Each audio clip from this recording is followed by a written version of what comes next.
Hi, and welcome back to the Spainsterwrestling24 Wrestling Podcast. I'm myself, John, and I'm joined by my brother... Hulk Hogan. No. I'm joined by my brother, Dan, and we're just going to be talking some smack on what's been happening recently in the world of wrestling. Yep. Let me tell you something, brother. So then, we're going to start with WWE, just for the shits and giggles. Oh, boy. Which is I mean, like where I've do gone we... back in time and I've started watching episodes of Takeshi's Castle again. There's the Retribution storyline. It's going to be the dumbest thing I've ever seen. I mean, one of them, when it showed you the image of one of the lasses that's part of Retribution, you could tell who it was. yep. It was Mia Lim, am I right? Mia Yep. Lim? The issue that people have with it is the fact that they're all fairly small build, so there's not one guy that stands out. It's just going to turn out to be the Undisputed Era, isn't it? Probably. The thing is, they're going to need a leader, and I don't think there's going to be anybody on the top of my head that fits that bill unless they're going to give Tommaso Ciampa it, but he doesn't want to leave NXT. To me, it's just they've exhausted every avenue. They've brought back the Legend Killer, Braun Strowman and Bray Wyatt again with Alexa Bliss in the mix. It's just weird. Dumb. It is really weird. The same way that they've done this angle where they've penciled in Asuka taking on both Sasha Banks and Bayley. The thing is, a lot of people are frustrated with that, but on the other side of it, they did this to Asuka anyway beforehand, so they can't blame her because she's not being shoehorned in against two people just to build Sasha versus Bayley at WrestleMania or the next main big pay-per-view. So you can't win. It's literally, they've put Asuka in this position that she was in. Yeah. Like when fucking most pointless triple threat match at WrestleMania took place when she lost the title to Charlotte, who then went into the triple threat with Ronda Rousey and Becky Lynch, and then just Becky Lynch pinned Ronda Rousey. And people were left scratching heads going, well, why the fuck was she put in the match if she's not going to take the pin? It was the whole point of the WrestleMania match anyway. It was supposed to be Charlotte versus... it was supposed to be Becky versus Ronda Rousey because it was built up to be that way. And people don't understand that. I don't understand to this day why Charlotte needed to be in that match. She didn't. No, I think... For me personally, NXT is probably still the best one. But they've Raw gone and down SmackDown, they've completely lost the plot. Yeah, if we back in Big E, Sheamus is getting another push. Really, you got all this talented roster, and you just rely on the old guard. You're not given any new blood. Like Drew McIntyre, he's fighting Randy Orton. It's like, what is the point? Randy Orton is given opportunity after opportunity after opportunity. Yeah. What I've heard, Styles with the Intercontinental title. Who's the United States champion? Apollo Crews. He's going against MPV. MPV? MPV. It's MVP. MVP, even I'm thinking of cars, I don't know why. Fucking MPV. Who's that fella? But the whole angle with him and Bobby Lashley and Shelton Benjamin, it's just a blatant rip off of what he did in Impact Wrestling. Yeah, but they've improved. They don't have Kenny King there. They've actually got someone who can wrestle in Shelton Benjamin. And to be fair, MVP is a good mouthpiece for Bobby Lashley, and it gets him over, which is a good thing. Yeah. And I think, it's a rip-off, but at the end of the day, what's original in wrestling these days? I'll tell you what's getting on my nerves is when you're watching, like, you go onto the forums and you've got the hardened WWE fans. They're just all the riff-raff that the WWE didn't want anymore. No, they're not. They're independent wrestlers. The fight for the wrestle because they want to wrestle. It doesn't matter where they wrestle. It's because the wrestlers. Yes, I did comment about this because it happened to Matt Cardona, aka Zack Ryder, when he first went into AEW. People were whinging that I think it was Warhorse was being overlooked when that was not the case. Because you've got a guy who is known around the world as Zack Ryder coming into your company. Made bare peas because he basically sold out his first Always Ready T-shirt. Yeah, he's a big draw. That's the issue is they don't seem to understand how just business works in general. No, like if you're starting up a new brand of clothing, is somebody going to pick that brand of clothing or something like Adidas? no, they're going to go for Adidas all day because it's a well-known brand. It is. It doesn't matter if it's real good quality or not. Like Warhorse could be better than Matt Cardona is, but people don't know him. You need to build him up. He doesn't just turn up and go, "Yeah, I'm Warhorse," and everyone goes, "Oh, well, I know who he is." If people do that, that means AEW they've missed the point completely, and they're just going to become another indie promotion with money. Yeah, exactly. You can't do that. You want to challenge with Raw and SmackDown, NXT, and that, but you don't want to be doing it when you've only been 2 years in business. You need to slowly build up to that. You don't just go from the bat that you want to challenge them because you'll never win. No. Tell you, talking about WWE and Impact, did you spot a certain person that was with AJ Styles on SmackDown on Friday? Oh, yes, Abyss. Joseph Parks. Oh, Joseph Parks, yeah, Abyss. The Didn't fact see that that one coming. Yeah, the fact that he's backstage and they don't want him to be in the ring is ridiculous. I know, especially if you could bring the gimmick, his Abyss gimmick, 100% you'd have him. I always thought Abyss was more like, what if Mick Foley was over 7 foot? Because he has the same mask and everything. It's ridiculous. Just he's a hell of a lot bigger and more agile than War Mick was. I'll go through it bit by bit because I want to talk about the Retribution storyline a bit more. But, yeah, of course, yeah. Like the angle I saw where they put a window through. Yeah, he's a bit of advice to their production team. Let's not make the pane of glass that you're about to throw a brick through very obvious. The other glass was dark tinted like glass, and the one you broke was just a regular pane of glass. If it looks out of place, it's going to get broken. And also, stop tipping cars up. It doesn't you got Braun Strowman doing it like every other fucking month. Yeah, but you don't on the other side, you've got a crane that's sort of lifting it. He's not doing it himself. Oh yeah, obviously he's not doing it himself because if he injures himself lifting the car up, then what have you got? Yeah, exactly.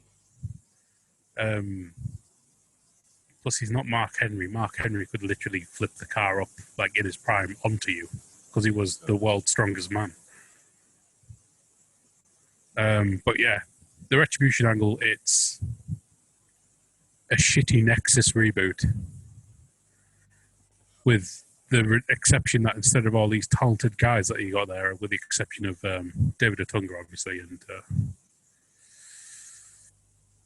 we'll not talk about him, but the wasted potential that angle had with Wade Barrett becoming championship, which he should have done. It said John Cena nixed it because he's a prick. Don't get the younger talent over. Fucking hell. This Retribution angle doesn't look like it's going anywhere. There's no one that's come out to become the leader. And all it seems to be is a segment of them running around screaming at people. I mean, fucking hell. What did I watch a TV show where I'm getting screamed at all the time? I'm sure I'd just stick on fucking Big Brother or something like that. I understand what sort of thing they're trying to do, but at the same time, the Nexus one was much better because it was a bunch of rookies being pushed around that had enough and ended up beating the shit out of everyone. It's been, 3 weeks since the debut? All they've done is turn lights on and off, messed with the equipment a bit, beat up some jobbers. Then they jumped Big E and John Morrison. Then they went backstage and beat up some referees. They put a window through. They've turned the car upside down. They've destroyed some sort of electric pylon. What the fuck are they supposed to be doing? Because I'm trying to understand their motives, and they don't have one. No. If you don't have a mouthpiece or a leader, it doesn't work. Like the Aces and Eights, that storyline might have been really long, but it was nicely done when Bully Ray ended up becoming the leader. This is just chaos for the sake of chaos. This is why Bruce Pritchard should never book a show, because he doesn't know what the fuck he's talking about. Oh yeah, no. It's the whole thing with the ones that got me with the retribution coinciding with that. It was the Viking experience and was it the Street King Profits or the King? Yeah, the Street Profits. Yeah, versus the ninjas. It just resembled something out of Takeshi's Castle. That's all it just reminded us of. It was just stupid. They were fighting all over the shop and just doing stupid shit. And it was like, what is the point of this? Where is this going? Because all it's done is, you got the Street Profits now fighting Selena Vega's friggin' duo. Yeah. And then his missus getting involved in it, and it's all just confusing. There's not like a straight where they're trying to tell a story. It's just at the minute it's just all over the shop. They're trying to do too much in too little time, and it's just makes no sense. It's dumb. It's fucking stupid. The misusing Bianca Belair as soon as she hit the fucking main roster, like everyone knew that would happen. She's really capable. She's actually really good. And what's she doing? She's in a feud with Zelina Vega. Why? Because someone poisoned her husband. Okay, that's a stupid storyline. Then we move on to Akira Tozawa, who's now been turned even more into a fucking stereotype with his group of ninjas. And one of them's so fucking tall. He's an ex-NBA player, and he stands out like a sore thumb. It's so fucking dumb. Ninja. I'm not going to see him coming. Like, hey, how the fuck is he a ninja? It's just, and then you move on up, kind of like as you go around the cards and stuff. You're like, well, Miz and Morrison are doing well as they normally do as a tag team. They've done brilliantly as a tag team. But again, they're getting underused and they're getting beat by Big E. And it's like the Miz is a former world champion. John Morrison's a former world champion in his own respect, and even if it was in different company. But at the same time, they're very talented at what they do, and they just don't seem to use them correctly. Like, you've got the most boss Seth Rollins. Well, no, I'd put the Miz above Seth Rollins. The Miz is unreal on the mic. The problem they have is they've all of a sudden realised, oh, Big E, he's actually pretty big and he's pretty strong. Well, he beat Mark. He lifted more than what Mark Henry can. Yeah. People have been crying out for Big E to be pushed for the longest time. So now he's getting unreal when he was with Dolph Ziggler and he was a heel. The thing is, they lost interest after that, which is why he was built back up by the New Day, and that was all down to Xavier Woods. Yeah, because they were going to just put them together and call them something completely different, and then they went over.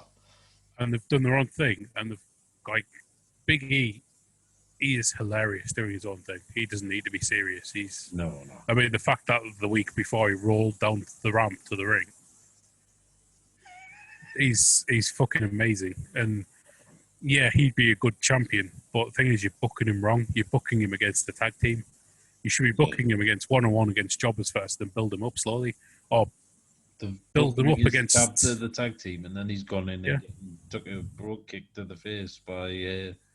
So now he's gone from John Morrison, The Miz. Now he's going up to Sheamus.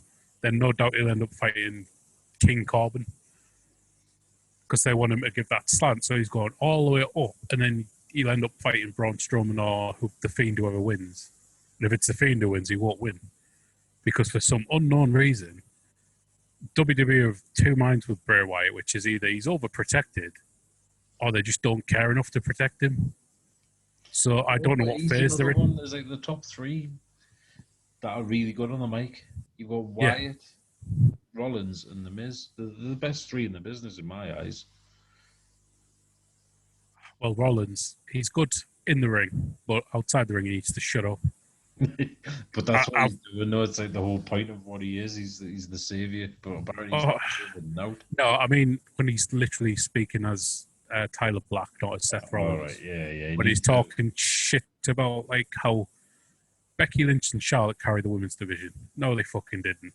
Charlotte's been the hindrance because she's overpushed. Becky did, but the thing is, you've got some. They're not even the best women, the best wrestlers in that company.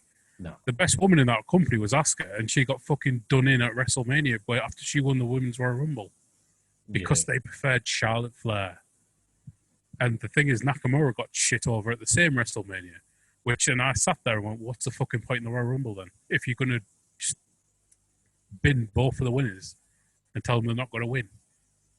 Shit, what's the point? Because Nakamura, that killed him instantly. You now look at him, he's a tag team champion with Cesaro, another guy who should be higher up on the card.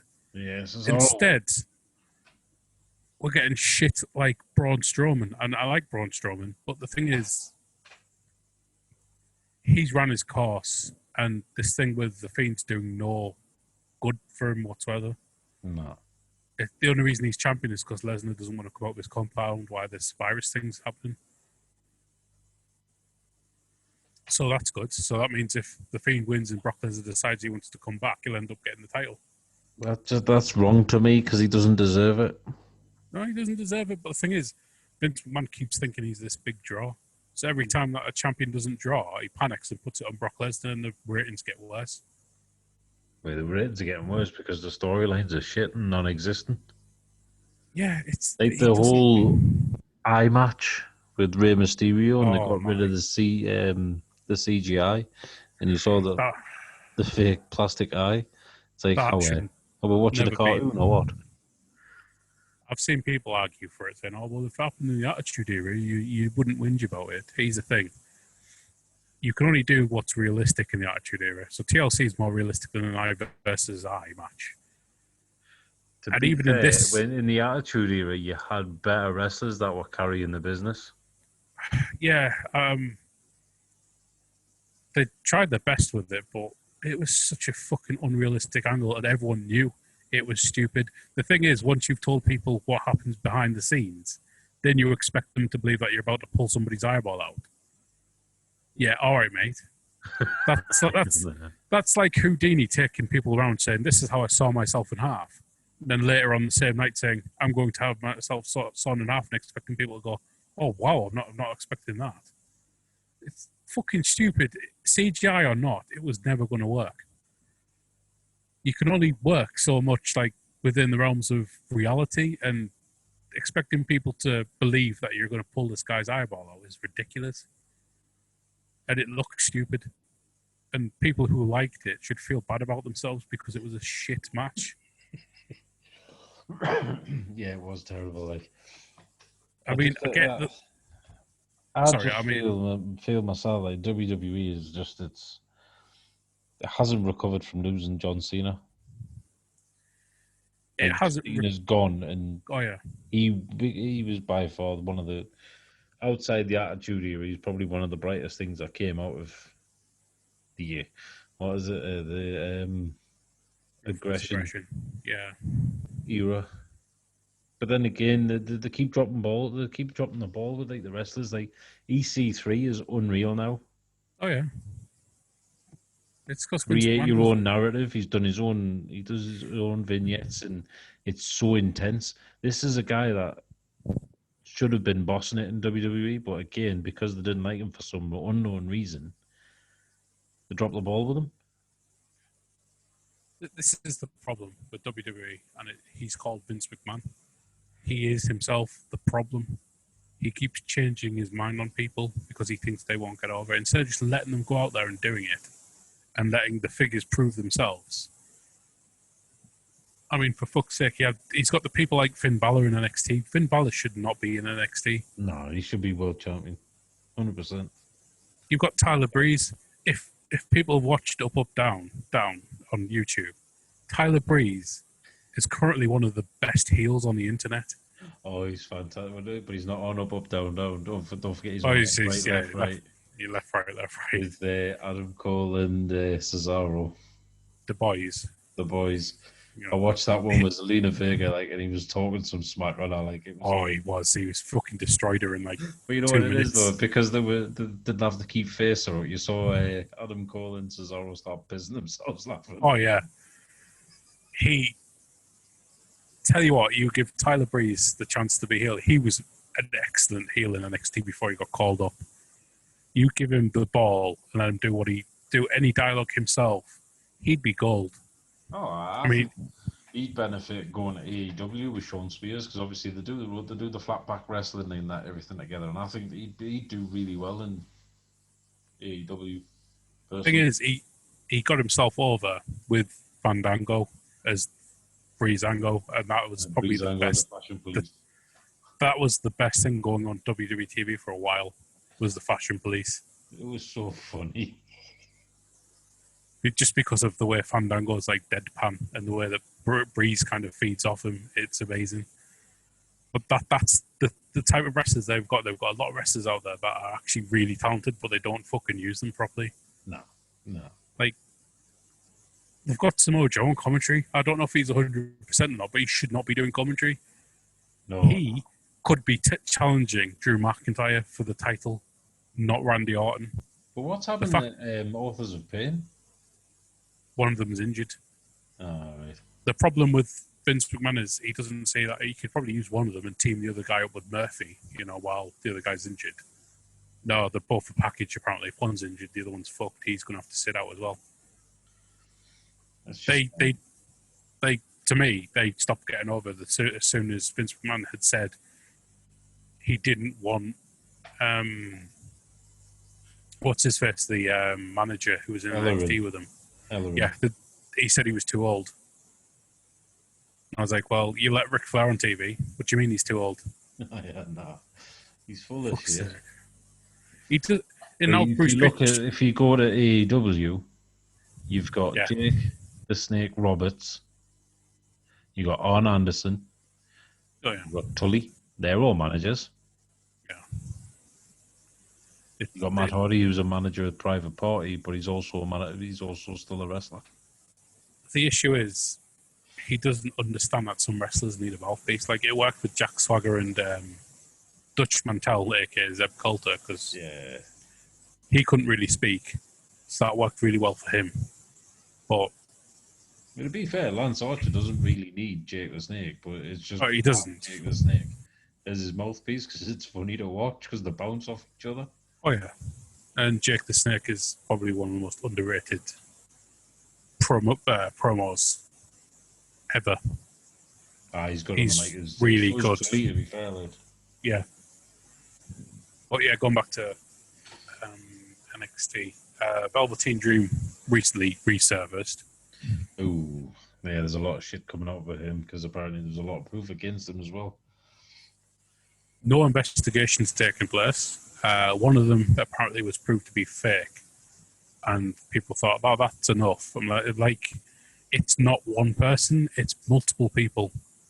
If it was one person, they proved to be fake, it wouldn't be that much of a backlash. However, because it's multiple people and no investigation's been taking place, people are like, "Well, what the fuck? How can you sack somebody for not telling you that somebody made fraudulent remarks about them, about being raped, when it turned out not to be true, and still sack him the same day?" Enzo. Yeah. It doesn't make any sense. If you're not going to investigate and you're going to bring him back on TV, you're going to have to expect that there's going to be a big backlash. You're doing nothing but hurting NXT as a brand. Yeah. Unfortunately, until it's sorted, he should be nowhere near TV. That would be like... sorry to interrupt, but that'd be like AEW bringing back Joey Ryan. He was Impact, wasn't he? Was he Impact? Yeah, he was Impact. That'd be like... Well, you get the comparison. It would sink them. Yeah, but then again, you've got Jimmy Havoc that's just been let go as well.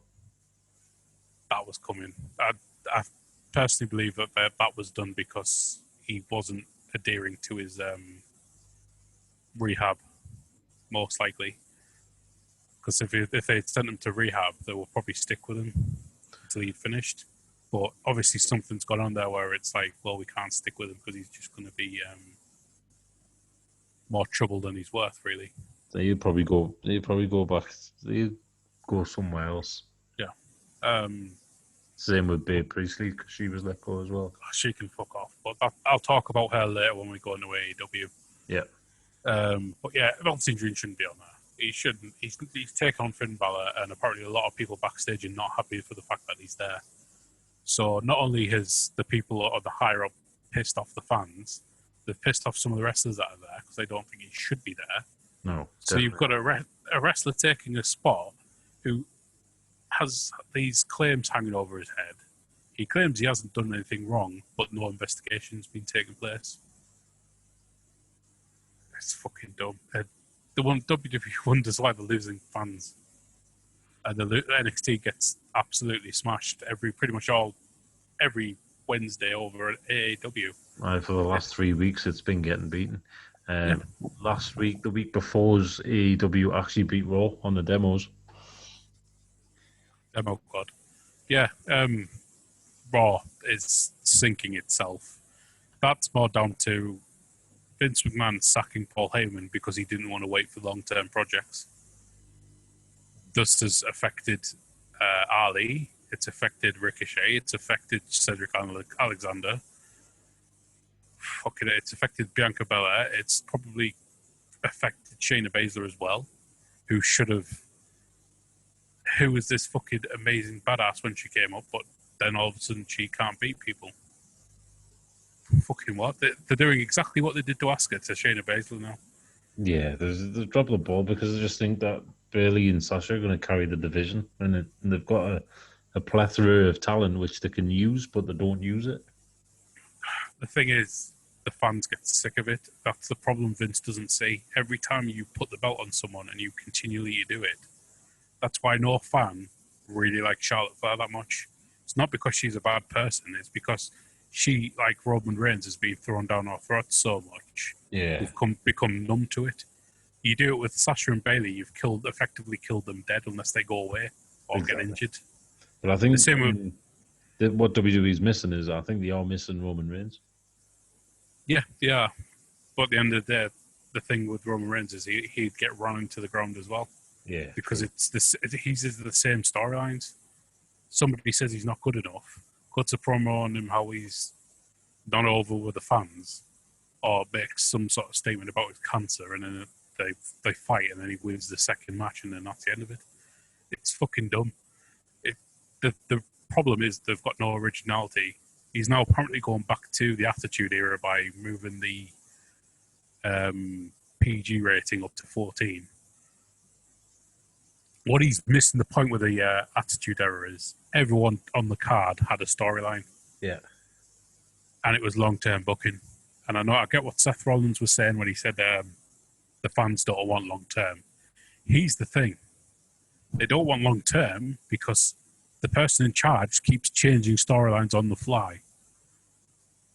I'd like it to be where I was as a kid, where I was get angry at the heels and always cheer when the heels got their asses kicked. I can't do that anymore. I get angry because a certain face keeps winning because they're constantly fucking winning when they don't need to. Yeah. So everyone says, like, Charlotte Flair's good in the ring. Yeah, she's good in the ring. I'll give her that. What I can't forgive her for is the attitude of the arrogance that she's like, yeah, I'm the best. That's why I'm like top. You're not. I could tell you right now that the women that come over from Japan that had been there, the three of them, Shirai, Asuka and Sane, were all better than she was. The only reason she is where she is because she's from that country and can speak it fluently. Yeah. I know a lot of people are expecting me to because she's Ric Flair's daughter. That helps, I suppose, but it's because she could speak fluent English. If she couldn't, she wouldn't be where she is. Exactly. That's why Shinsuke Nakamura is not a champion. That's why Cesaro is not a champion, even though he can speak perfect English. It's fucking stupid. It's the fact that Itami never got a chance and ended up in 205. And now look at him, he's over in New Japan and he's part of the Bullet Club. He's probably one of the best things over there. Yeah. It's absolutely mentally insane how this guy has so much talent on his roster and he wastes them every week. Oh, they're just rotten because he's got guys that he's not even using. A lot of people say that it's going to be better once he goes. It's not. The problem is, after watching NXT and stuff, and the fact that I've heard that Triple H wants to leave when he's 65. The problem I have with Triple H... Yeah, he's good at it and he loves the business, but I think he wants to retire and he wants to... Oh, yeah, he wants to retire because he's sick of seeing these old people that hang around like Ric Flair. The issue I have is that Stephanie McMahon,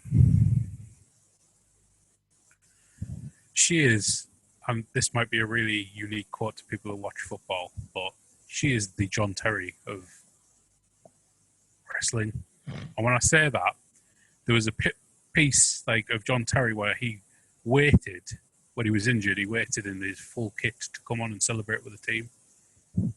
She does that, but on a regular basis with the women's division. She comes out at Evolution and goes, yes, I'm part of the Evolution. No, you weren't. You could barely fucking wrestle back in the Attitude Era. Sit down. And then she comes out and takes credit for something else out of the women's, like the pay-per-view Evolution. Oh, I can't believe we finally got here because it's all down to me, blah, blah, blah, blah. She might not be saying it's down to me, but that's why she's there. And people don't like her because she's taking credit for something she didn't do. And that leads me into Brandy Rhodes. She's going down that same road and she needs to stop before she alienates all the fans. Fucking stop. Stop. Just allow the wrestlers to do whatever it is. Don't keep coming out like you're some great fucking Alex Ferguson of wrestling. Like, yeah, it was all down to my tactics, mate. Yeah, you know, fucking yeah, I got them over.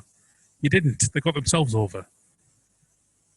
Stop giving them storylines as well. That helps because then they can get themselves over with their own personality, not reading line from line. And stop pushing Baron Corbin, for fuck's sake. Oh, get rid of the King Corbin gimmick. He's got a good music, right? And he had a good track record in NXT where he was over as this guy who was coming out and destroying people. Now he's a gobshite who's bald, who wrestles like he's a fucking waiter. And he dropped he was the first one to lose his money in the bank cash in.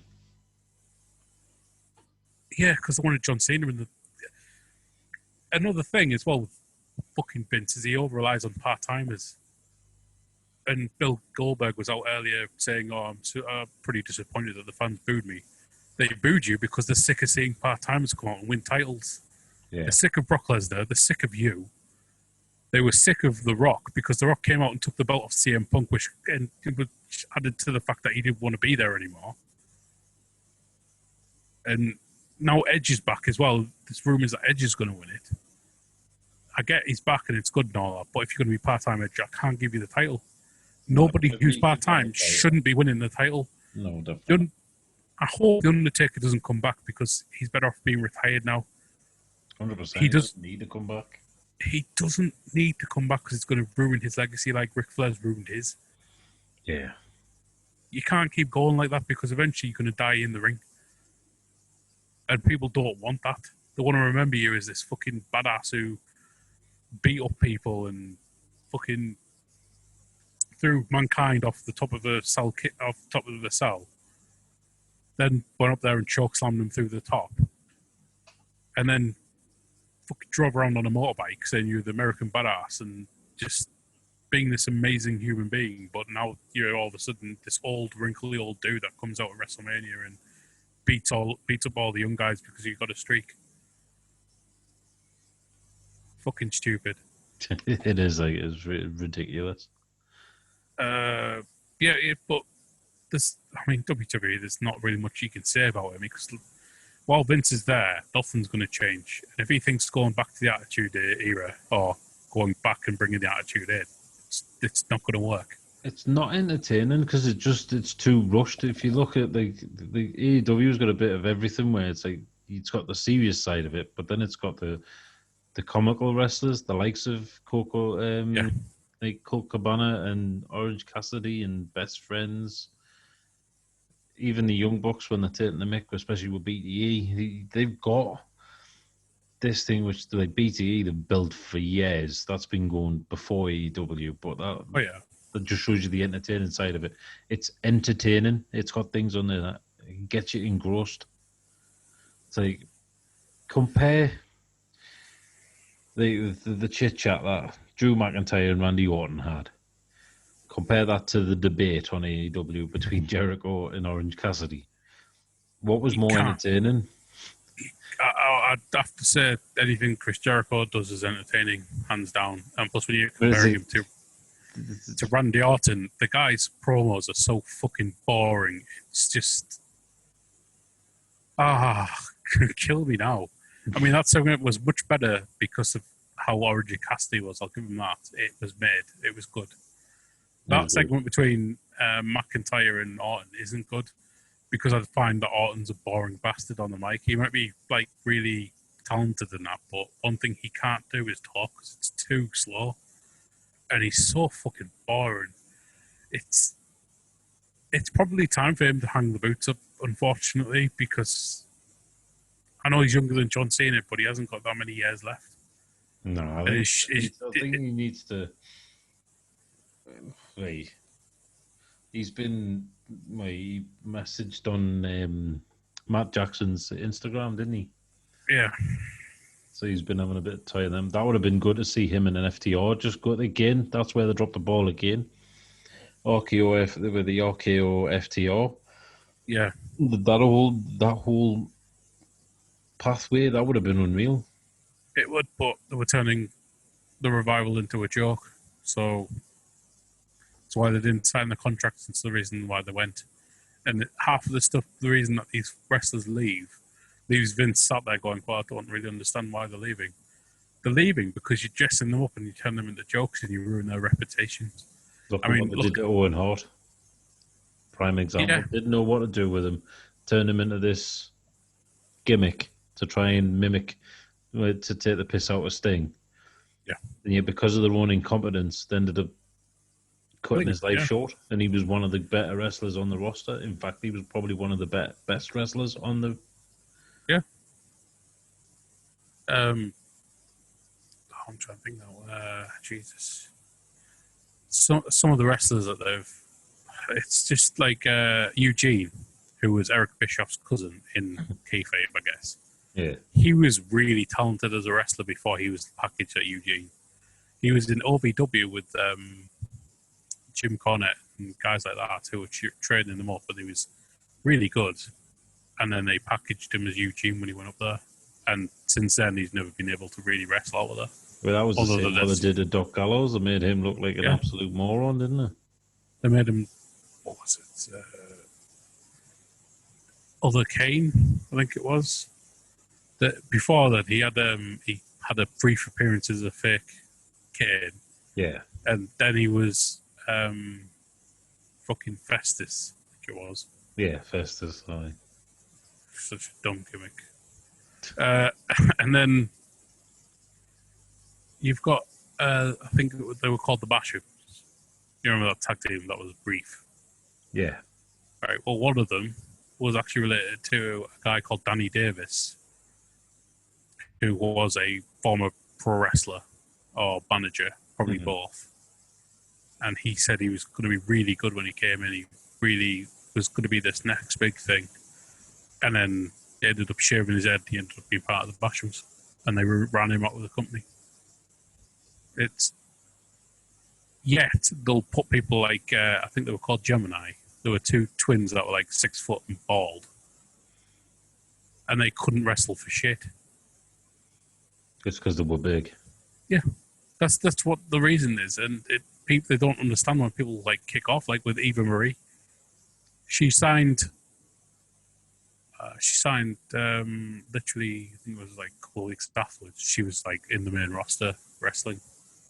And she was shit. And people were like, why the fuck have you called this woman up to then crucify her on live TV? Well, she was getting heat, wasn't she? Yeah, she was getting heat because she wasn't good enough there, because she hadn't been training long enough. She hadn't even trained, not even half a year, and she was on the main roster. The only reason she was getting heat is because she couldn't wrestle. And you can't wrestle if you've only been doing it for 2 months. Yeah, true. And that was WWE's fault. They're the reason that she was not that good. And even training with Brian Kendrick wasn't going to save her from that because she needs to do it a couple of years before she fucking does it. She should have done what JoJo did, which was become an announcer. Aye, true. But again, it's like one of the wasted female tag teams is the Iconics. Peyton Royce and Billy. And to me, they're just wasted. They're forcing the reunion of what's her face, Liv Morgan, and Ruby Riott. It just doesn't make sense. It's like the split, which was good, but then now they're bringing them back together, which is just backwards. Because they've got nothing for them. This is the problem. They split them and then realise, actually, we don't know what we want to do with you. But they're basically using Peyton as Cassie as a jobber. She's not actually tag teaming. She's just being used as a jobber. Here's the ironic thing. She's apparently lined up for a singles push. So they're going to be pushing her over Billie Kay. So essentially, she's going to be this. Eventually, she'll probably win a championship. Say if they're interested enough to take her all the way to the championship. Leaving Billie Kay to be floundering around with the likes of Dana Brooke and the likes. It's so fucking stupid. It doesn't make any sense. No. I don't mind them going for tag team gold, but they can do it like they did in NXT, where they both got their asses kicked by Asuka.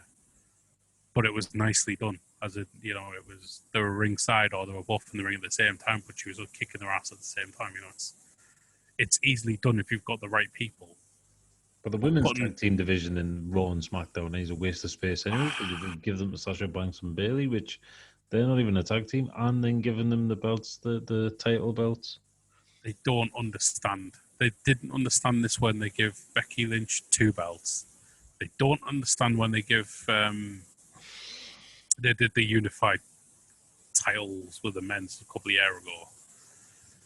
The belt does not make the man. It's the man who makes the belt, or the woman. Giving Becky Lynch 2 belts didn't get her over. She was already over. She didn't need 2 belts. No. That could have just been done for Ronda's belt. It didn't need to have the SmackDown belt in it. This ongoing storyline with Sasha Banks and Bayley does not need the women's tag belts and both of the women's titles. It's overkill. What they're basically doing is doing the 2-man power trip with, was it Triple H and Stone Cold back in the day? Oh, the power trip. Yeah, the power trip. Essentially, that's what they're trying to recreate, except that's Triple H and Stone Cold. And to my knowledge, neither Sasha or Bayley are anywhere near to what Stone Cold was. Or Triple H, to be that honest. And again, I don't think the creative team or Bruce Pritchard or Vince McMahon fully understand the concept that they need to be over as a wrestler first before they put the belts on them. It doesn't make sense to try and make a feud out of the belt unless they're really talented people and they can pull it off. And they're allowed freedom to do it rather than a storyline that's written word for word. But yeah, it's fucking dumb. I get so wound up talking about WWE because it's down the shit. It's fallen massively. I'll tell you what we're going to do. We're going to move on. Yeah. We're going to move on to AEW next. Right then. So, as you said earlier, the releases of 3. Yeah, Jimmy Havoc. Jimmy Havoc, Babe Priestley, and Sad. I can't remember. No, it's not Sad. It's like Sadio or somewhere or other. Somewhere along them lines. Yeah. I think they left on their own accord, whereas I think Babe left on her own accord due to the cuts and that. I don't think it had anything to do with the rumours. No, it was visa going up or the contract. Yeah, I think the contract was up, and then you got Jimmy Havoc. Obviously. Yeah, he was caught because of... I genuinely think that if they're going to keep him because of him and Kip Sabian, they would have kept him. But obviously, he's done something to where he's not sticking to his part of the bargain or something, and He's leaving not the going call. to be back. I don't really want to dwell on these because I don't want to really stick on the negative. If you know what I'm saying, because I don't really want to negative. I want to say one thing, and then Yeah. I won't say anything again. Right? Go on. B. Priestley has yet to acknowledge or take responsibility for her part in the rumor stuff, and everyone knows she's done what she's done. All she needs to do is apologise, and we can all move forward. The fact that she hasn't, and the fact that people keep employing her, and she keeps avoiding facing it, she lowers in my estimate, and I'd never want to hire her because that says to me everything I need to know about a person. Yeah. If she doesn't want to acknowledge what she's done wrong, then why the fuck would I want to hire somebody who's just going to cause trouble? But that's all I'm going to say about it, and we can move on. Yeah, no, that's fine. Fair enough. Well, I've had a couple of interactions with the one and only Kip Sabian over Twitter. Yeah. He's like, 2 of my tweets, I'm like buzzing, I'm like a child at Christmas. But to be fair, he has been brilliant. He's been very entertaining. He's very good in the ring. Him and Penelope, they've come up leaps and bounds. Penelope still makes a few mistakes now and again in the ring, but bar that, they're so entertaining, especially when like the beginning of Dynamite last week. The camera pans in, you've got Kip, he's sitting there, and he's calling out Nick Merckx for squads on Call of Duty. Yeah. And he's also plugging his own Twitch account where he streams every week. But he was fighting on Dark last week. And Right. it's like he won the very first singles match on AEW Dynamite. And he keeps, for me, he doesn't get used enough. He's good enough to go on and carry. Like, he should be the next one to challenge Cody Rhodes for the TNT title because he's doing really well by himself, and he's funny when he's doing it. He's not serious, but he brings the old school British wrestling to it as well, where he's using all the techniques. Yeah. Plus, he's using his dirty tactics as well, which he floored QT Marshall because he looked at him funny, he pushed him, and QT just got a clock to the face and he floored him. Things like that, just stupid things like that. Just, it's really entertaining. Then you've got Lance Archer. He is an absolute beast. And again, it's funny to watch him because they'll be interviewing, what was it? They were interviewing Jake. And in the background, you just see Lance beating up 3 random blokes in the locker room. And he ended up putting one of them in the bin. You know what I mean? Oh, yeah. But then when he's coming out and doing his matches on Dark, he's actually bringing the body out with him. So it's just some random bloke that's out the back, obviously getting paid money to play the part of the person that's getting the shit kicked out of him. But he's literally one hand up the pants, throwing them all out of the shop. And then he's beating up the bloke in the ring, going back out and finishing the job with that bloke, taking him back out, beating the shit out of him again. He's definitely come up since he was. I think he went for a different name in WWE. They got rid of him because he was in the ECW, and then he went to TNA. He was called Lance Hyde. But yeah, he's underrated to a point where it's criminally underrated. Oh, he's an absolute weapon. He's just so funny with it as well, though. Yeah. You've got, and then you move on from Lance Archer. You've got obviously Matt Hardy. You've got Private Party. You've got the SCU. You've got Scorpio Sky. You've got obviously Cody Rhodes, the Young Bucks, FTR, the Elite, Kenny Omega, Adam Page, which I like because they're teasing it. What they're doing is they're teasing. There's obviously they're going to drop the titles. Adam Page and Kenny Omega, they'll drop the titles, and then Kenny will turn into the cleaner. Yeah, that's the way he's going. And I think Adam Page is going to join the FTR because they're teasing that as well. Yeah, it's probably worth them doing that. Then because they keep teasing on Anderson and Tully with the FTR, but Tully's getting more. I think Tully's going to end up being with the FTR along with Sean Spears, which I think would be amazing. Sean Spears, Adam Page, and the FTR. That'll be a decent faction. Yeah. Because they're teasing the New Horsemen, which, to be fair, it would be pretty destructive if you got them four guys together. You got the chairman, you got the hangman, and then you got FTR. The thing is, with that, they'd have to be very careful with the labeling because. Oh, they wouldn't call it the Four Horsemen; they'd call it something else. Oh no, I don't mean that. I mean the likeness, as in if they're going to say the equivalent of. Because I like them for individuals, but none of them stand out to have like the charisma that Ric Flair did.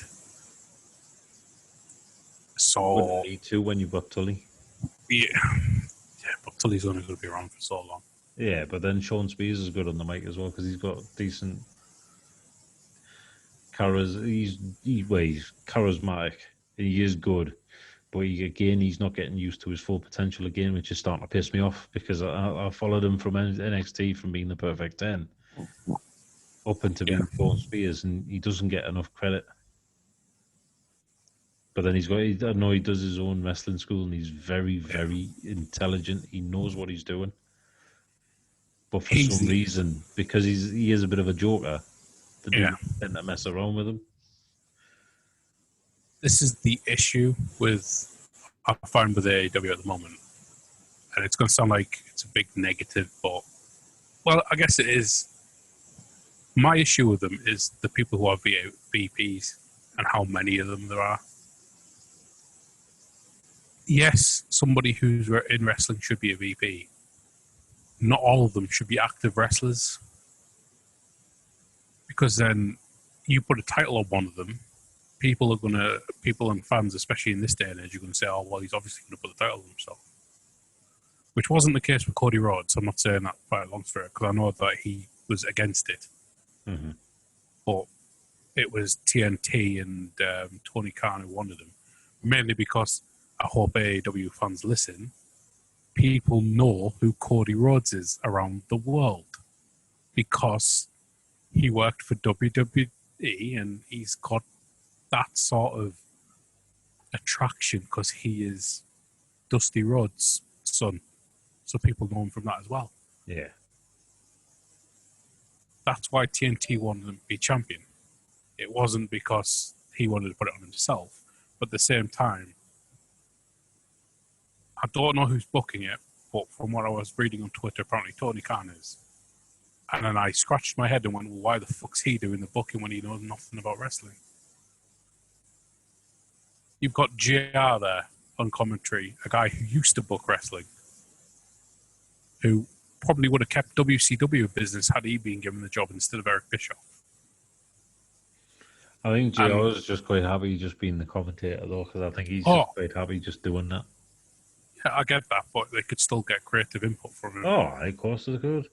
But to be fair, right, I'm just going to go against what you've just said because I find AEW hell of a lot more entertaining. I understand the whole giving Rhodes the TNT title and then, but I just think the concept of the TNT title where they're giving independent wrestlers an opportunity, it's a no-brainer because they're getting. I'm not against the TNT title. No, I'm just not saying against that. The TNT title itself, it's given an opportunity to push the independent wrestlers to do more. Oh, yeah.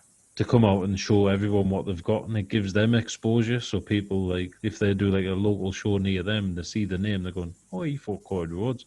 Then they're building his reputation. Yeah, definitely. So they're getting. I like that side of it. The elite, like Adam Page and Kenny Omega having the tag team titles, the two individuals, they're not a team. Yeah. So to me, that just doesn't make sense when you've got such a strong tag team division. I followed them through their careers through New Japan. I don't think they teamed once. I know Adam Page has done it with the Young Bucks as well as Kenny Omega, but I don't think they've teamed as an actual team until now. And if they've not teamed till now, then you can tell that it's just two individuals. Yeah, so that's why I think it All Out, they will drop the titles, and then I think they're going to feud against each other. Yeah, I think that's the build-up, isn't it?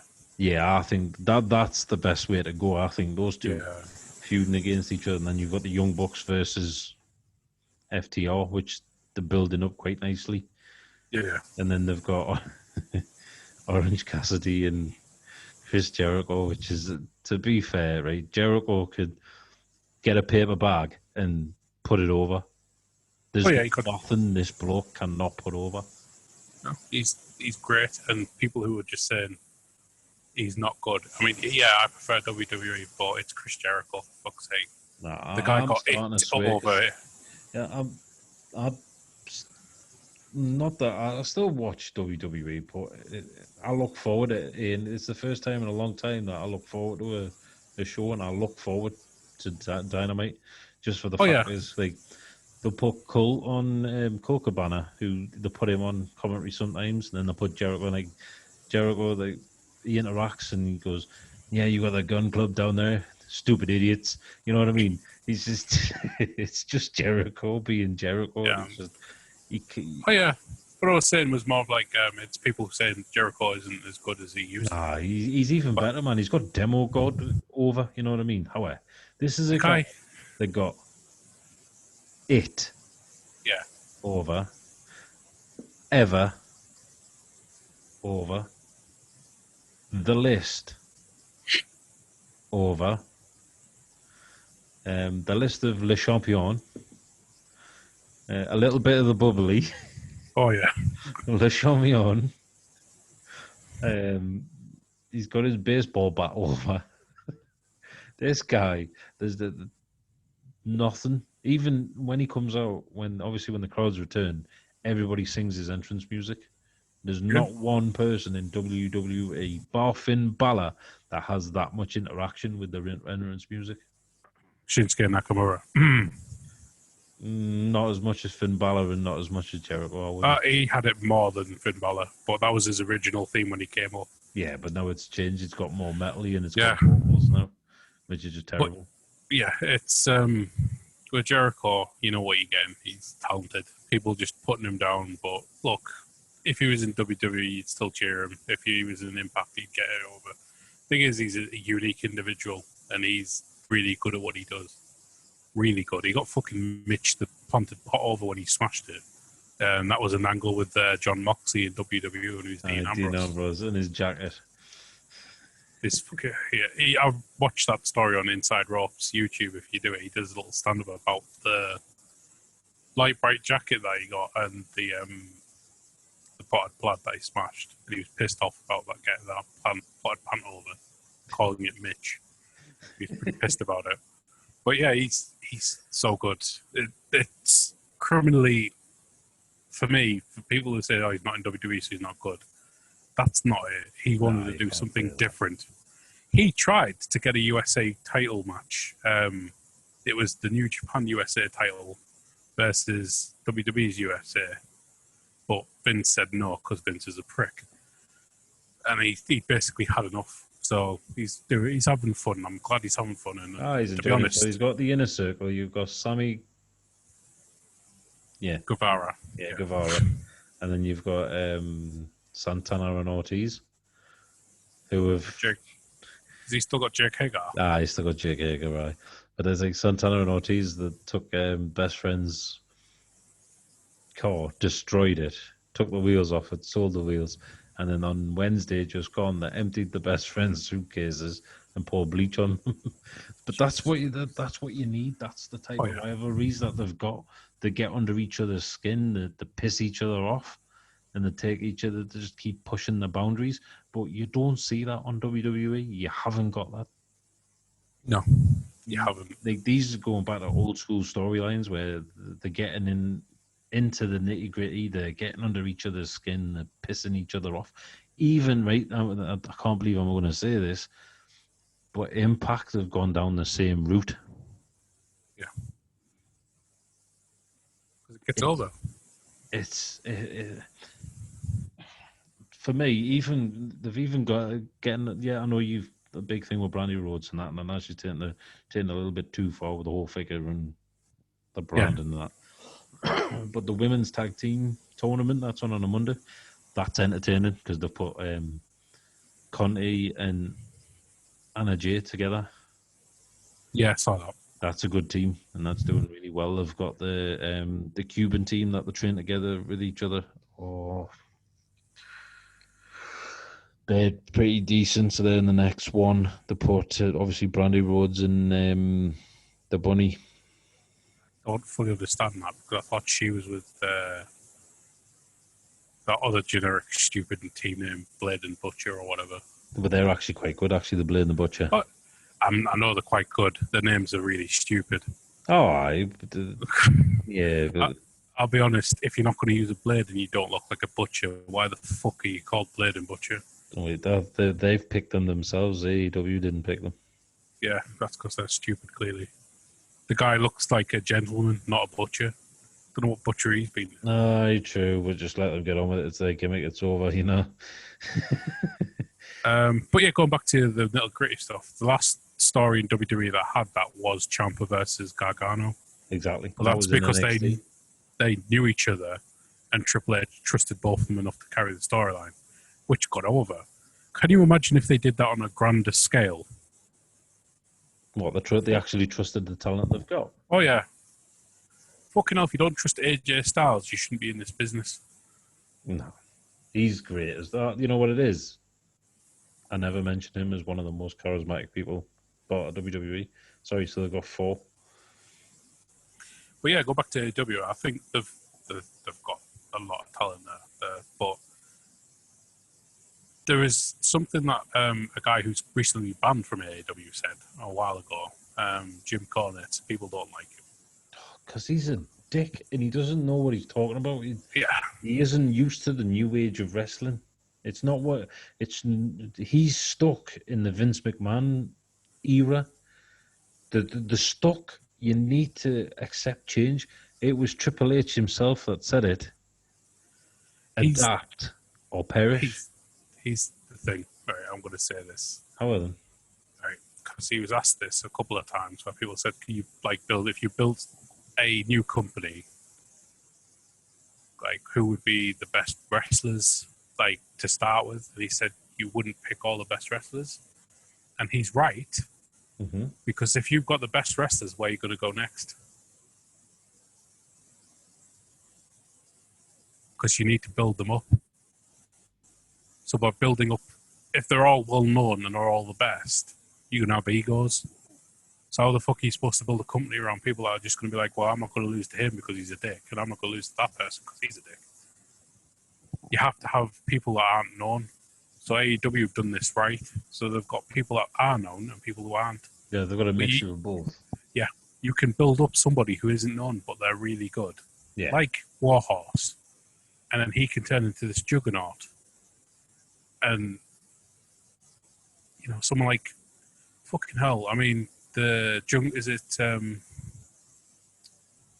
can't remember, they called Jurassic Express or something like that. Jungle Boy and Luchasaurus. Luchasaurus and Jungle Boy, yeah. That's how you build a team up that people haven't heard of. I'll give them their due, they're actually incredible. They've grown on me something. Well, I like that Luchasaurus. I think he's amazing. And the fact that he was in WWE and they released it. And Enzuiguris and flying over the top rope and that. It's fucking insane. Yeah. He's up there.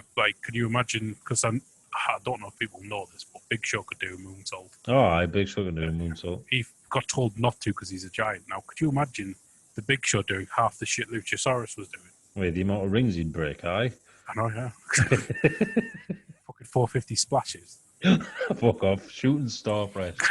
Shooting star press. No, that nearly killed Brock Lesnar. He can't do a shooting star press. Well, that's because he could do it, but he fucked that one up royally. He landed on his neck, didn't he? Oh, fucking hell. Kurt Angle must have been shitting himself. Oh, great. He broke his neck. A flying beast. But yeah, they've got people there they can build up and turn into stars, as well as people who aren't going to. Unfortunately, in every business, there's going to be people who don't make the grade. Oh, 100%. It doesn't mean they can't take something else and have a successful career on the independent scene. but you need to chop and change. You can't have the same roster forever. So they'll have a couple of guys come in. I know that Matt Cardona's on a short-term contract at the moment, unless he's signed a long-term one. I can't remember. Because realistically, the only time Cody will drop that title, I think, if it would be against like Matt Cardona, because he's well known as well. Well, yeah, they're building up for a heel turn, I believe, for Cody. So he's going to turn heel on Matt Cardona. So there might be a little. That's when he'll drop the title, and I would imagine, because he'd be the only one that at the minute that's at the level that could carry that title. Yeah. I'm very surprised that AEW didn't try to get Carl Anderson and Luke Gallows. Well, I think they did, but I think Impact, because I've been reading, like listening to them, and they seem to be doing more. They were more interested because that Scott DeMar. He wouldn't let it rest. He wanted them straight away. So as soon as they were on the list and released, they got a phone call on that day off TNA Impact. Yeah. We'll move away from AEW and we'll go on to. Have you watched Talking Shop Mania? Not at the moment, no. I'll need to watch it though, because it looks amazing. So funny, so bad, so funny. It is unreal. I watched a lot. I used to listen to their podcast with Chris Jericho, which was called Talking Shop. So they'd sit there and talk shit, which is great because you know that the Clones' dad used to be a wrestler and he's a booker in Puerto Rico. This is a must-hear podcast, by the way. Yeah. Go check one of the Talking Jericho podcasts that's called Talking Shop with Gallows and Anderson. Luke Gallows puts on a Mexican accent and tries to get himself booked on the Puerto Rico wrestling scene. It is the funniest fucking conversation I've ever heard between surprises. Primo Cologne telling his dad he's found this new wrestler who he thinks was going to be a big thing. And the guy, his dad actually turned on and said, "Yeah, send him my way and we'll give him a look." I couldn't stop fucking crying. I was laughing so loud. I love Gallows and Anderson. Their shit is absolutely amazing. They're probably, to me, they're up there as one of the best tag teams currently out there. Oh, 100%. Because just the way they bounce off each other is so funny. It's even when, like, obviously they started a rivalry within Impact.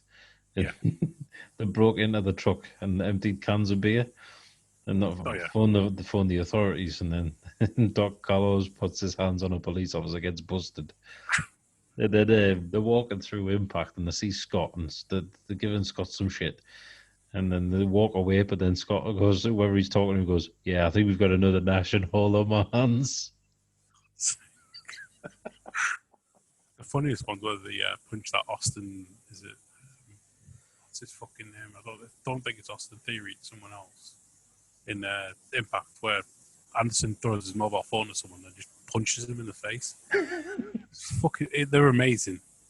Apparently, they drove AJ Styles up the wall because they did, for like a long car journey, they were doing Stone Cold impressions.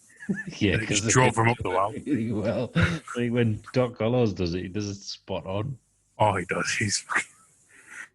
But it's even because the Talking Shop of Mania, they had Chavo Guerrero was there. Yeah, Chavo was going, "Well, this is just shit. They absolutely annihilated it. It was terrible. It wasn't the greatest, but they sold it as if it wasn't the greatest. It was so entertaining."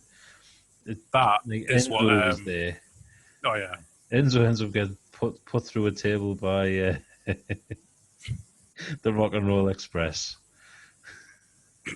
They're sat there selling pictures of signed autographs and that. Oh yeah, was a big sexy comes over. Again, sexy Ferguson puts him through the table, and then but whilst this is happening on the sidelines, you got Heath Slater and you've got Brian Myers sitting there drinking the beer, just watching, pissing themselves laughing on fucking sun lounges while they're having a buried alive match. Is what Southpaw Wrestling should have climbed back to. It would have been amazing. It's so good. You need to watch it. I do highly recommend that you watch Oh it. yeah. But Um, it's just they've gone to Impact along with Heath, along with EC3 and Brian Brian Myers. Myers, Yeah. and their ratings have shot up. The only thing that Yeah. lets Impact Wrestling down, and I know I've said it before, and I will say it again, is the commentary team. I can't Yeah. get away with Josh Matthews. I hate him. He's just shit. Yeah. They've put on him his wife as well, haven't they? Aye, it's like Michael Cole. I can't get away with him now. I'm just sick of him. He's just shit. He's boring. He's the thing with Michael Cole. If you watch the very first UK tournament, he's really good. And the reason he's really good is he doesn't have Vince McMahon in his ear. This is a short story, but it has a very good meaning, which means Vince McMahon doesn't know what the fuck he's talking about. No. If he can turn Michael Cole, a guy who's really good and really articulate, like the way he is in that tournament with Nigel McGuinness, into a guy who just he's so disinterested. It's it's fucking heartbreaking that he's turned him into that. Then you turn on NXT and you've got what's his name, Morrow. Oh yeah, Mauro He's, Ranallo. he's mint. He left SmackDown because of JBL, and it was just need to bring it's him back up. it's he's got bipolar as well, so it's kind of like the problem with Morrow is he also does boxing and MMA stuff. Yeah. So he's pretty much just part time. So he's only doing NXT as a part time thing. Whereas you've got people like Pat McAfee. I know people don't like him because he's an American footballer, but when he was doing commentary, he was fucking amazing. Well, he's going to get chinned by Adam Cole, isn't he? He's that that whole thing is fucking amazing. I love the fact that he wouldn't put Adam Cole over, and you could tell it was a work because there's no way they'd allow Adam Cole to do that and not get banged. People would say, no, it was a real thing. No, you fucking kidding me. That was the thing from the start, was they were going to push him face. Yeah. So how do you push it face? By somebody who's annoying as fuck, like Pat McAfee getting in his face.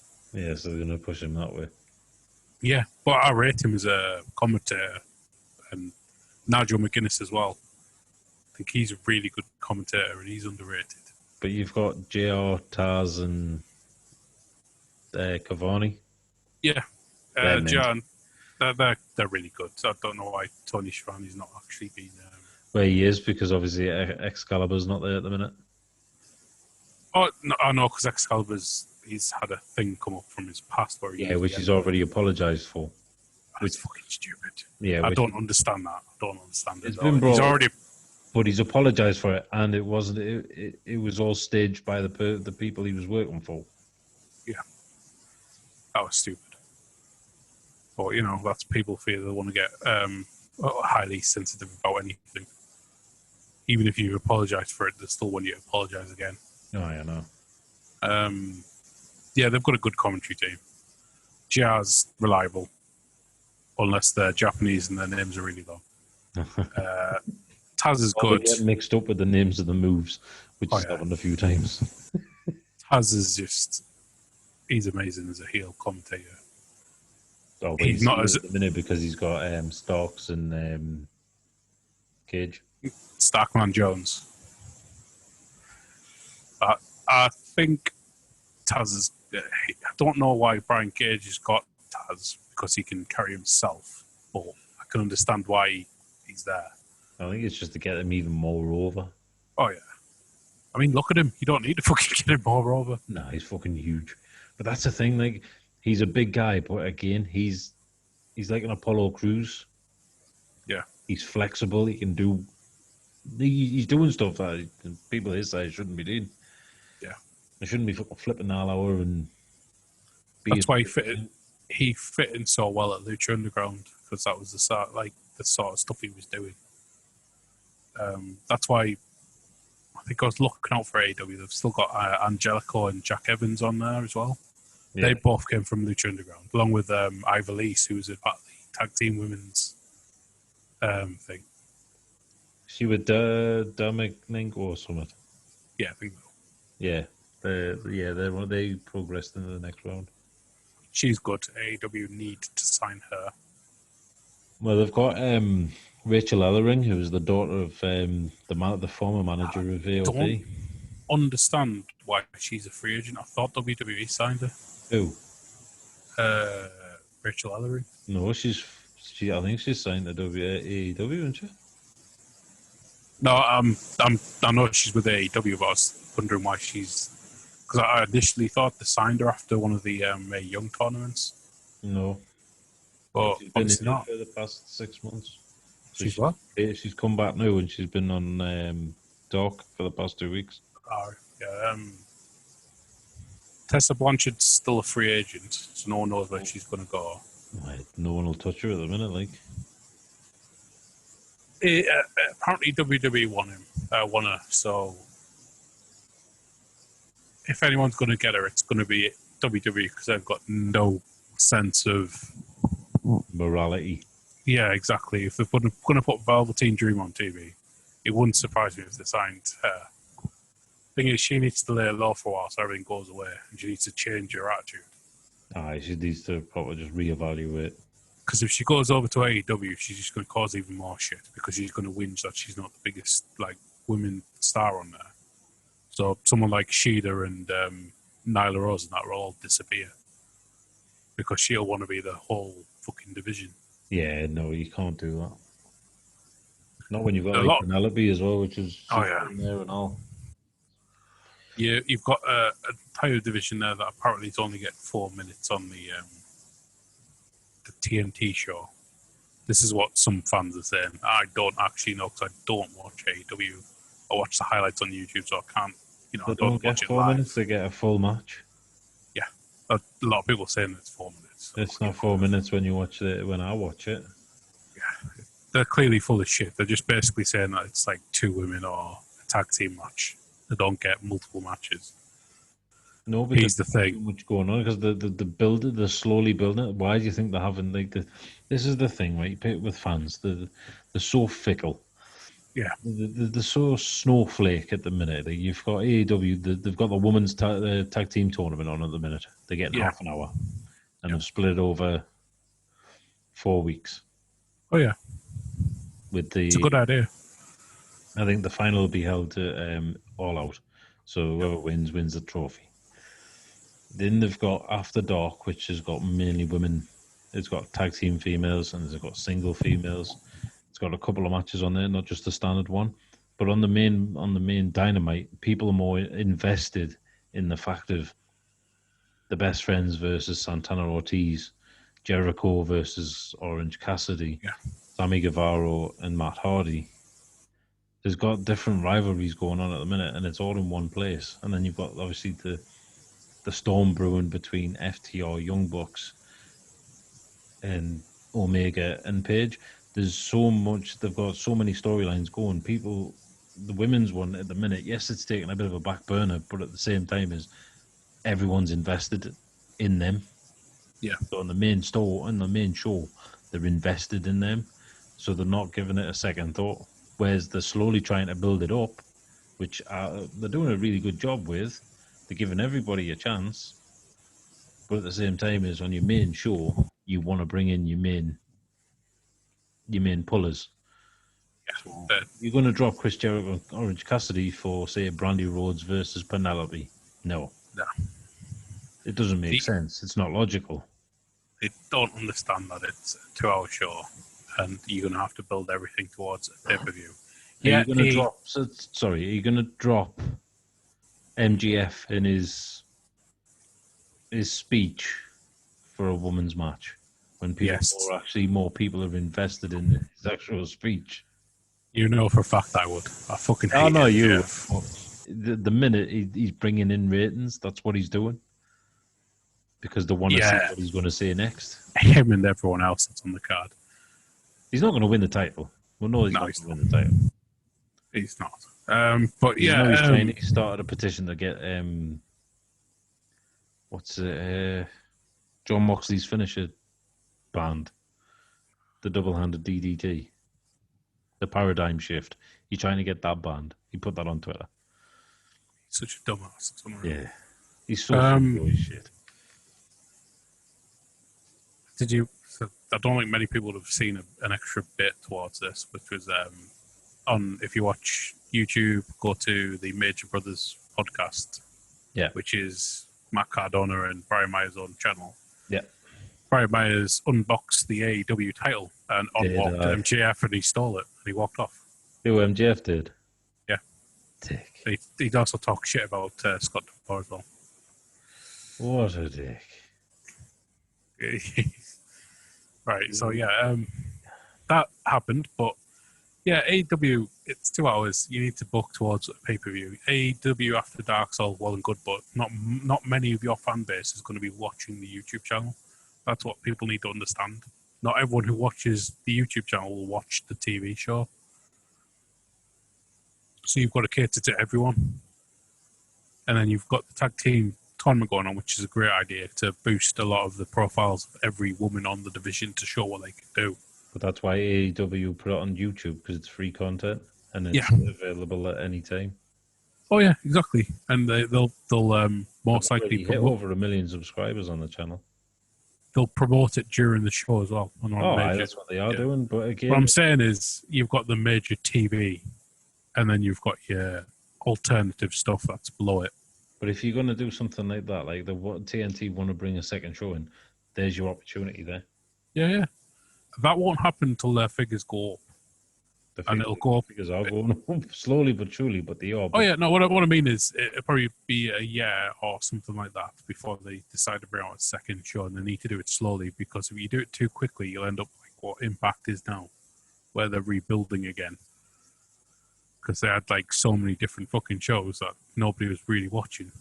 Oh, yeah. Because that was down to Dixie Carter. She should never be in charge of another wrestling company. I think what people need to realise is they just need to relax and enjoy. Oh, yeah. And join the experience, because they're building, the showcasing wrestlers from around the globe. It's not just American wrestlers. You've got European wrestlers. You've got Japanese wrestlers. You've got Puerto Rican wrestlers, Cuba, Brazilian. They've got even Britain. They've got wrestlers from all over. So they just need to be patient, because it will turn into the big juggernaut, and it will at some point go toe to toe with WWE. It will. It's just inevitable. That's what will happen. But in the meantime, this is the time. What they're doing at the minute is capitalizing on WWE's failures, because WWE is failing big time, because it's not given they've lost the plot. Not to go back and retouch on, but it's lost the plot. Whereas AEW is now growing, Impact is now growing in the right way, because they've signed some really big names, and they're making it entertaining. The only thing Impact lets Impact down again is the commentary team. If they get someone else in, all it takes is one person that's very good it's got very good charisma, and that'll change that, and that'll shoot up again. It shoot up anyway because of the wrestlers that's on there. You've got New Japan when that comes back properly with everybody that's involved, that'll shift up again. Then you've got NWA, which is now just signed to a TV network. So that'll pick up and go up again. You've got Ring of Honor. You've got, was it Major Wrestling? MLW. Yeah, apparently they'll be on the lift. Yeah. You've got all these promotions, and we shouldn't just be a fan dedicated to one brand. We should be enjoying everything, because it gives you that options to divulge into different experiences. You won't get the same experiences you do in AEW and WWE as the same experience in New Japan, because they all take their wrestling uber seriously. Just like now these days you've got more wrestling than there ever was previously. So now instead of like just WWE, then there's TNA and there's Ring of Honor. If you go see the indie shows, it's like they're on everywhere. AEW is doing well, and Jericho won't be wrestling for long. Eventually, he'll end up in the back room and he'll be the creative, and he'll be a very good creative guy because He'd be rather in the creative, or he'll be sitting at the commentary desk talking shit, which he's very good at. I can't see Excalibur doing it long term because, I'll be honest, the people that he's sitting next to, he's just not good enough. And I think Tony Schiavone should be doing it more than he should. Well, Tony Schiavone's been working with JR for years. Oh, yeah. He was doing it in WCW with him. Exactly. Taz is good, and at least he's enough to keep looking to his left and going, that was a good match, Cole. No. He just talks smack to JR instead. Oh, that's easy. And JR doesn't have to talk to fucking Jerry the King Lawler. Yeah, and he doesn't have to take orders. Like what JR was saying when I was watching Chris Van Vlee's podcast, is that he's got freedom to say what he wants.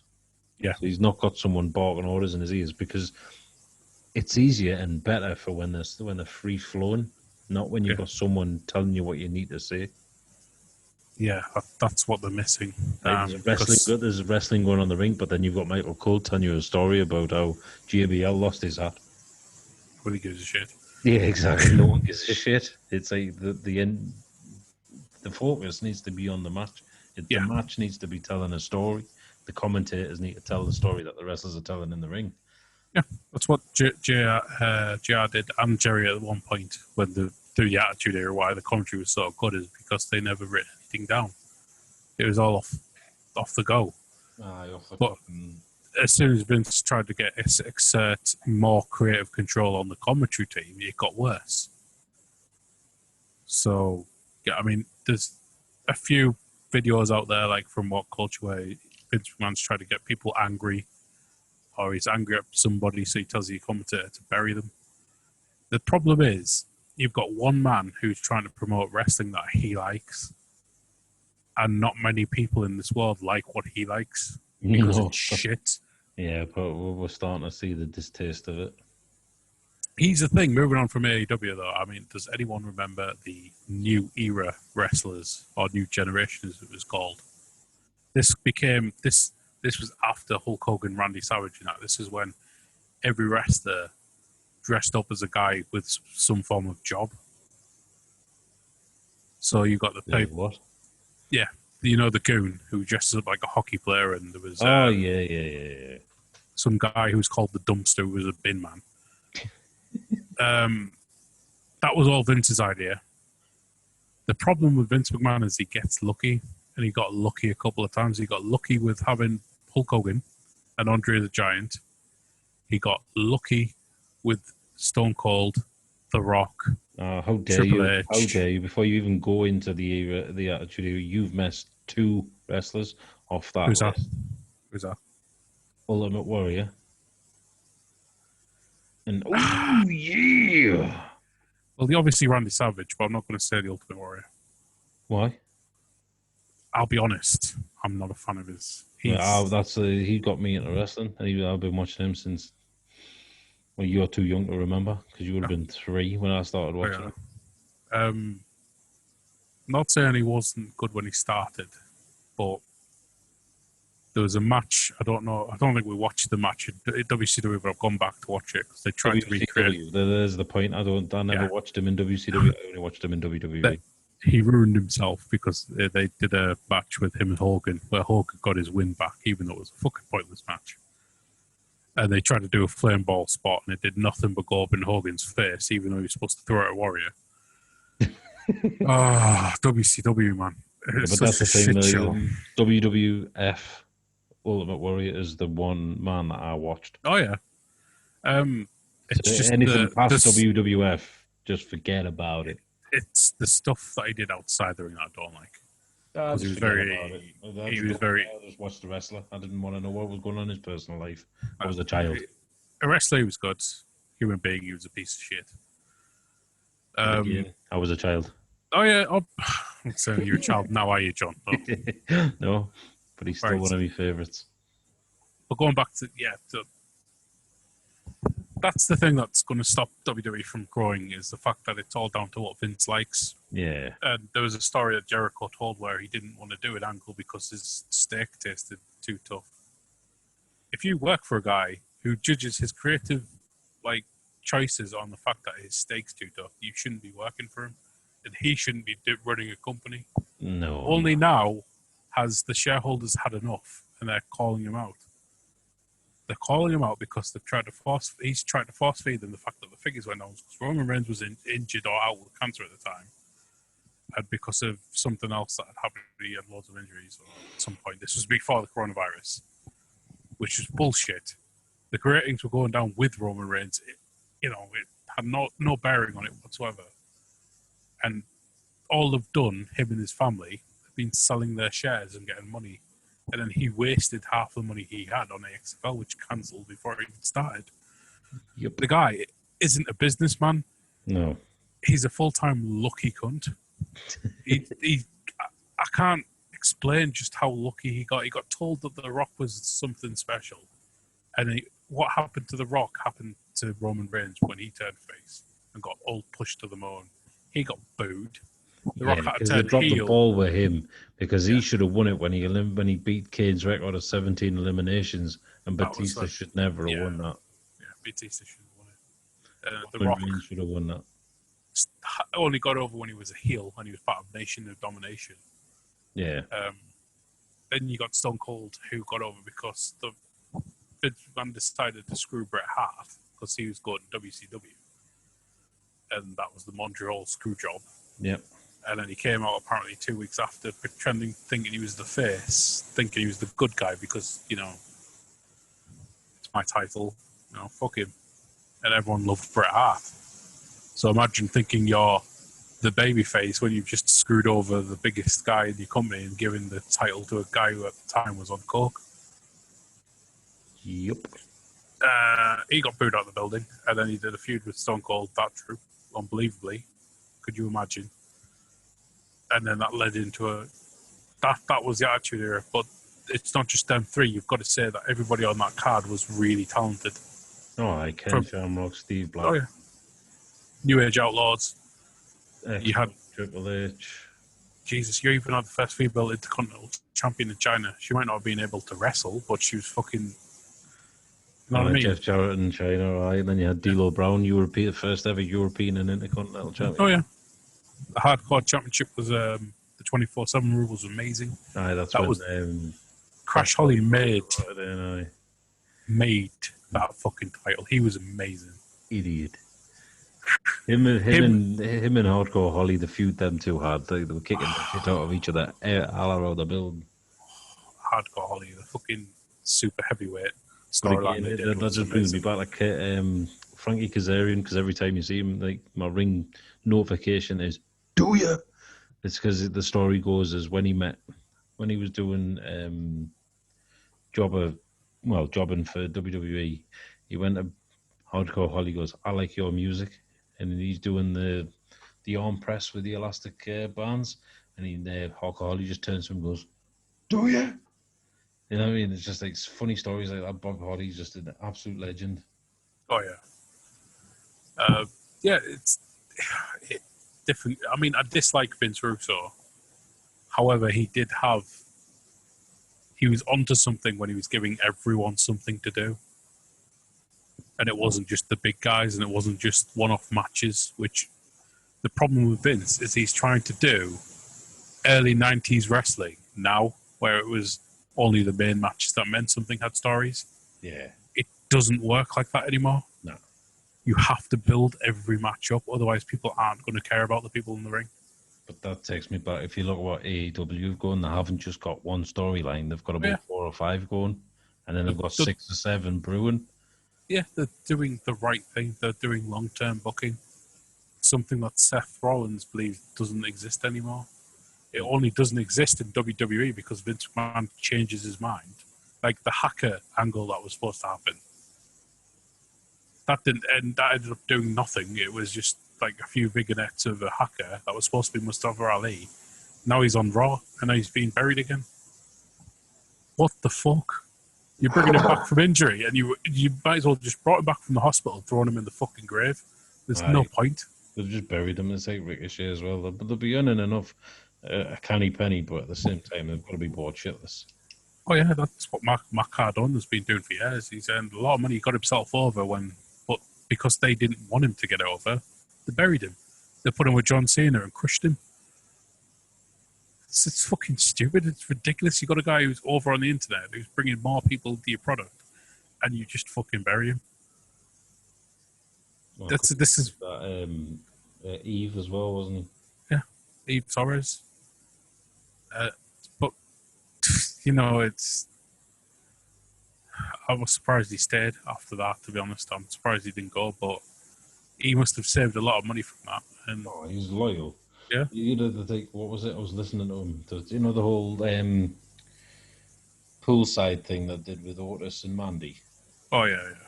Where they rang Chelsea, obviously he's Matt Cardona's missus, and asked them if they could use their pool. And Matt Cardona goes, "Are they taking the fucking piss? They sacked me, and then they want to use my pool. Are they taking the piss?" And I'm like, and he went, "Oh, Absolutely not." He went, "No." You bother? I'll be the same. Like, you've just been let go, and then they're ringing up. Can I use your pool? Can you get fucked? No.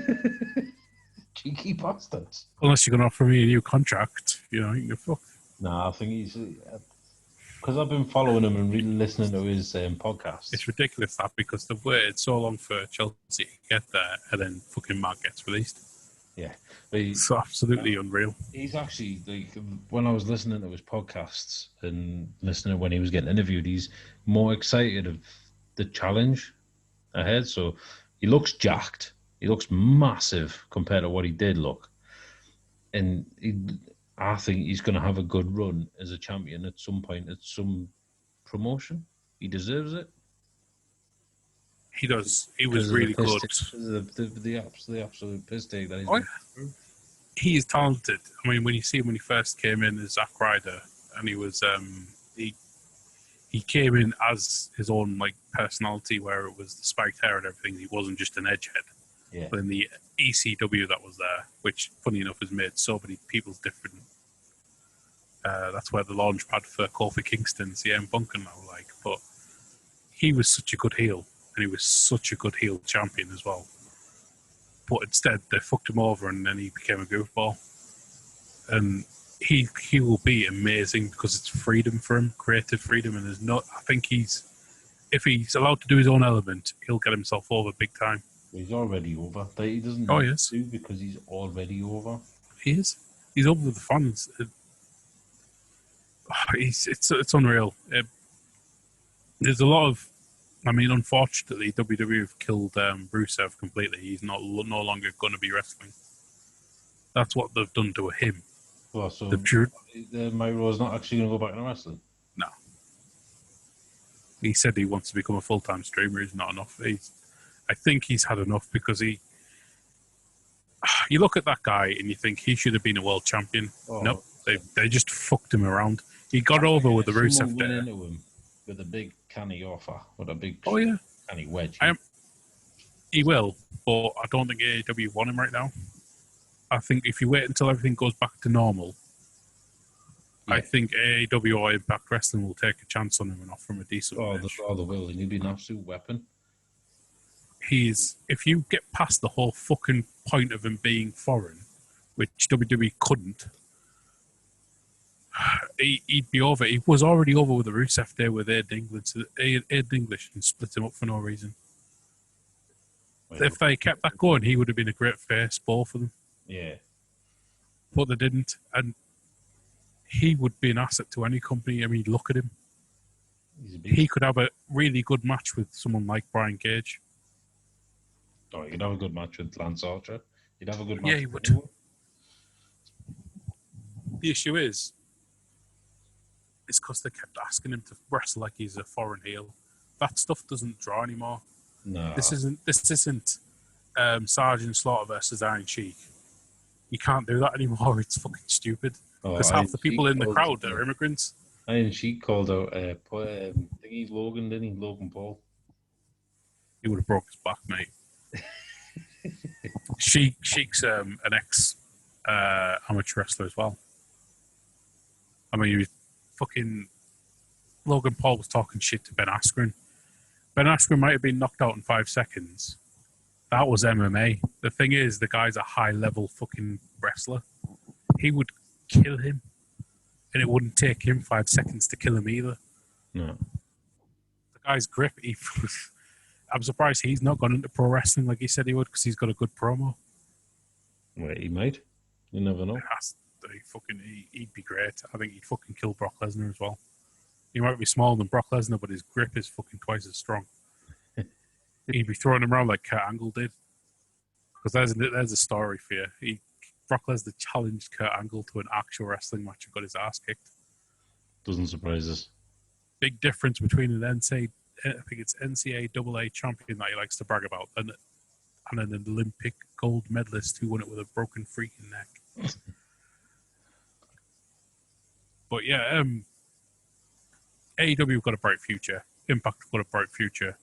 Ring of Honor need to do some reinvestment. They've currently got Flip Gordon. But I imagine once his contract's up, he'll end up going to AEW. And he should, because he's got great potential. Who's that? Flip Gordon. He was on Gordon. Being the Lead. I'd like to see Marty Scurll go to AEW as well. Well, they teased him on BTE, but then he disappeared. Yeah. I think he's part of the booking for Ring of Honor at the moment. That's probably the only reason he's stayed there. Lethal, for me, is one of the most underrated wrestlers. I don't know why he's still at Ring of Honor. He was really good for Impact when it was back at TNA. So funny the woo-off he did with Ric Flair, because he sounded exactly like him as well. Woo! Woo! Woo! When he came out, he was the black version of Randy Savage. That was his gimmick in TNA. Yeah, and then he came out and he started sporting the Ric Flair. Oh, yeah. He'd be great. Fly! He did the whole tick angle on Being the Elite as well, where if somebody did something, he turned around and he started talking like Randy Savage. That was amazing. He is good, like. Wait, I think we're going to have to wrap this up for this episode. All right, yeah. Thank you for being on. That's all right. It's a bit late, like. Oh, yeah, no. Do you fancy doing it again next week? It'll be a separate day. I'm not doing this one on top of the other one. Yeah, no, that's fine. Yeah, I can do it. Do it Saturday. And then yeah, no worries. We'll do it then. We'll get the next episode out. But thank you for being a part of the Wrestling Podcast. That's all right. And thank you for listening. Please leave a like and do all that stuff. And we'll catch you on the next time. Peace.